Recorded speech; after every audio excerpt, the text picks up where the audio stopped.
अस्सलाम वालेकुम। मुझे जमील फारूकी कहते हैं। आप Jameel Farooqui official YouTube channel देख रहे हैं और इस वक्त पाकिस्तान के नामवर आलिम दीन अल्लामा हिशाम इलाही ज़हीर साहब हमारे साथ मौजूद हैं। अल्लामा साहब, आपने वक्त निकाला, आपका बहुत बहुत शुक्रिया। सबसे पहला सवाल मेरा, दौरे हाजिर के अंदर गुज़िश्ता 1.5-2 हफ्ते में मुसलसल मीडिया के ऊपर एक बात का वावेला, और वो है सानिया सियालकोट के बाद नामूस रिसालत के कानून के ऊपर, या फिर आप कहें कि आर्टिकल 295C के ऊपर, कि इसको ही खत्म कर दिया जाए क्योंकि ये कानून है तो इसकी वजह से इस तरह के वाकयात हो रहे हैं। इसके ऊपर आप किस तरह से कमेंट करेंगे अल्लामा साहब? बिस्मिल्लाहिर्रहमानिर्रहीम। जमील भाई, पहले तो मैं आपका शुक्रिया अदा करता हूँ। जो दूसरी बात है, जो सवाल आपने किया है वो बड़ा अहम है।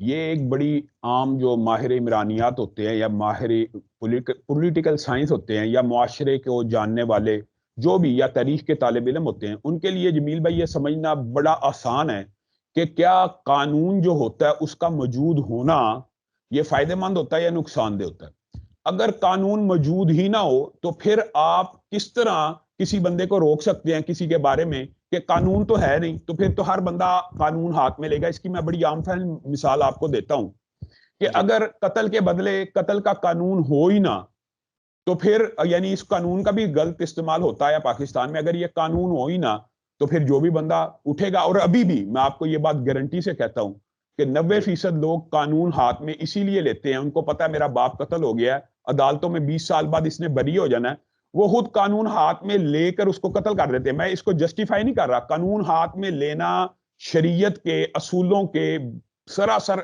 यानी बहुत बुनियादी जो तालिब इल्म है दीन के, वो भी ये बात जानते हैं कि मावराए अदालत कोई भी कानून, मावराए अदालत सिर्फ कत्ल की बात नहीं, कोई भी कानून हाथ में लेना ये इस्लामी शरीयत के बुनियादी असूलों के खिलाफ है। अगर हर बंदा अपनी अदालत खुद लगा के बैठ जाएगा तो फिर कानून की अमलदारी कहां पे होगी। लेकिन जो आपने सवाल किया ना, ये बड़ा वैलिड और जेन्युइन है और जायज है कि ये जो एक माफिया ये कहती है ये कानून ही खत्म कर दिया जाए, तो फिर तो आप लोगों को आप ये कानून खत्म करके देख लें तो फिर आप मुआशरे को कंट्रोल नहीं कर सकते। कानून तो उम्मीद का आखिरी दिया होता है, कानून तो उम्मीद की आखिरी किरण है आपका और मेरा।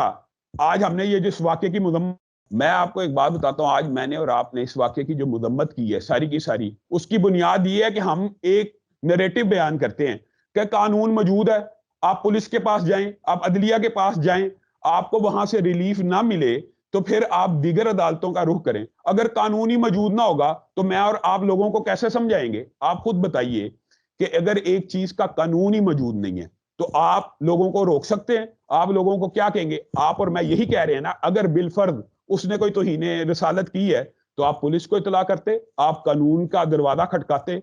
तो अगर कानून ही मौजूद ना होता तो आप लोगों को क्या समझा सकते हैं? ये तो एक बड़ी आम फहम बात है कि कानून जो होता है वो गुस्से को, कानून जो होता है वो तशद्दुद को, कानून जो होता है वो सारे के सारे दिल के अंदर उभरने वाले जो जज्बात होते हैं उसको स्ट्रीमलाइन करता है, उसको एक सही डायरेक्शन देता है। और इंसान के पास ये अपॉर्चुनिटी मौजूद होती है, अगर फलां बंदे ने कानून शिकनी की है तो मैं कानून का दरवाजा खटकाऊंगा, इसको सजा मिल जाएगी। मैं आपको एक बात बतलाऊं जमील भाई, ये हकीकी बात है, चाहे कोई इसका लिबरल माफिया इनकार करे या ना करे। बुनियादी तौर पे कानून जब भी कोई बंदा हाथ में लेता है, ये बड़ी सख्त बात लगती है लोगों को, लेकिन उसके पीछे एक सोच होती है कि कानून से मुझे इंसाफ नहीं मिलेगा। ये आप चाहे इस चीज को नेगेट करें, चाहे जो मर्जी लिबरल माफिया कहे, एक अपने बाप के कत्ल के बदले में भी खुद कत्ल करने वाला इसीलिए कानून हाथ में लेता है कि अदालत ने उसको फांसी नहीं देनी। तो बुनियादी तौर के ऊपर ये जो मजहबी तबका, तो मैं इसको मजहबी तबका तो नहीं कहूंगा, ये तो एक जुहला का तबका है जो कानून हाथ में लेते हैं, लेकिन इनकी भी एक सोच डेवलप क्या हुई है फरूकी भाई, वो ये है कि 70 बरस गुजर गए पाकिस्तान में, 70 बरस गुजर गए हैं ना, हम भी इस वतन के अंदर हैं, एक भी तौहीन रिसालत के मुर्तकिब को सजा नहीं मिली। तो ये एक नैरेटिव डेवलप बहरहाल किया गया और इसके अंदर सच्चाई भी मौजूद है कि क्या 70 बरस में एक भी वाकया तौहीन रिसालत का नहीं था हुआ? जरूर हुआ होगा, लेकिन उसको चूंकि सजा नहीं मिली। मैं फिर भी जस्टिफाई नहीं कर रहा, लेकिन मैं आपको एक समझ लें, पॉलिटिकल साइंस का तालिब इल्म होने के नाते या इमरानियात का भी तालिब इल्म होने के नाते एक बात कर रहा हूं कि कानून हाथ में लेने की सबसे पहली और बुनियादी वजह अदलिया के ऊपर अदम एतमाद होता है, कानून के ऊपर अदम एतमाद होता है। हमारा तो मुतालबा ये है कि कानून को खत्म करने की बजाय, कानून आप खत्म करके देख लें, آپ معاشرے کا بگاڑ آپ کے سامنے چند دنوں میں آ جائے گا. قانون ختم کرنے کی بجائے مزید قانون سازی ایسی ہونی چاہیے کہ جو تحفظات ہیں ہم ان کو ویلکم کرتے ہیں. ہاں جی توہین رسالت کا جھوٹا پرچہ ہوتا ہے, ٹھیک ہے, مان لیا ہوتا ہے, لیکن اس کے بارے میں قانون سازی کی جائے کہ جو توہین رسالت کا جھوٹا پرچہ کرواتا ہے اس کے اوپر بھی تادیبی کارروائی ہونی چاہیے. بلکہ ہم تو یہ سمجھتے ہیں کہ جو کسی کی زبان کے اوپر وہ الفاظ ڈالتا ہے جو اس نے رسول اللہ صلی اللہ علیہ وسلم کے بارے میں کہے ہی نہیں ہے, تو وہ گویا خود توہین رسالت ہی کا مرتکب ہے. اگلے بندے نے تو کی نہیں, بے شک, تو آپ اس کے منہ میں وہ الفاظ ڈال رہے ہیں تو آپ توہین رسالت کے مرتکب ہیں. تو یہ 181 کی کارروائی جو لاء کے طالب علم ہیں وہ بھی جانتے ہیں کہ ہوتی ہے پرچوں کے اندر, کہ جو بندہ جس نوعیت کا الزام لگاتا ہے اس نوعیت ہی کی اس کو سزا ملنی چاہیے اگر وہ الزام جھوٹا ثابت ہو جائے. رائٹ. علامہ صاحب, جس طرح آپ نے فرمایا کہ 1973 سے لے کر اب تک کل 83 مقدمات فائل ہوئے ناموس رسالت صلی اللہ علیہ وآلہ وسلم سے متعلق, لیکن ایک کا بھی فیصلہ نہیں آیا اور اس طرح سے کہ اس کو سزا دی جا سکے. تو اس والے ایلیمنٹ کو جس مافیا کا ہم تذکرہ کر رہے ہیں وہ ٹیلی ویژن پر بیٹھ کر اس انداز سے ریپرزینٹ کرتا ہے کہ دیکھیں جی ثابت تو ایک بھی نہیں ہو پایا, یعنی ہوا نہیں تھا. تو یہ خود سے ججمنٹ پاس کر کے اس کو ہتھیار کے طور پر استعمال کر رہے ہیں کہ 83 جو مقدمات تھے ان میں سے ایک بھی ثابت نہیں ہو پایا. تو اس کو ہم المیہ سمجھیں, ہمارے نظام انصاف کا نکلتا ہوا جنازہ سمجھیں, یہ واقعات ہوئے ہی نہیں ہوں گے. جمیل بھائی, بنیادی بات یہ ہے اگر یہ واقعات جھوٹے ہیں تو پھر ان سیشن کورٹ کے ججوں کو اور ہائی کورٹ کے ججوں کو بھی معطل کر دیا جائے. میں اس کی 2 مثالیں دیتا ہوں کیونکہ 2 بڑے کیس آپ کے سامنے ہیں. ایک آسیہ ملونہ کیس کے اندر ایس پی انویسٹیگیشن نے تفتیش کی, اس کو مجرم لکھ دیا, وہ سیشن کورٹ گئی ادھر اقرار جرم کیا, ہائی کورٹ گئی ادھر اقرار جرم کیا.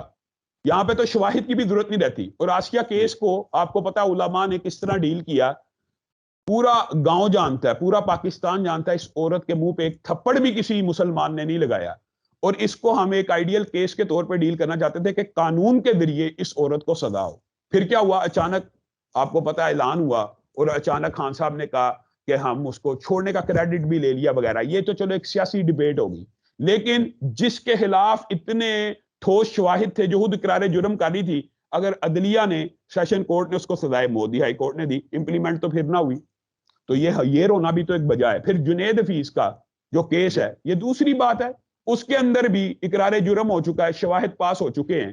اب جب بھی سزائے موت دینے کی بات آتی ہے تو باہر سے جو این جی اوز ہیں یا مافیاز ہیں وہ تو کیپٹل پنشمنٹ کے ویسے ہی خلاف ہیں.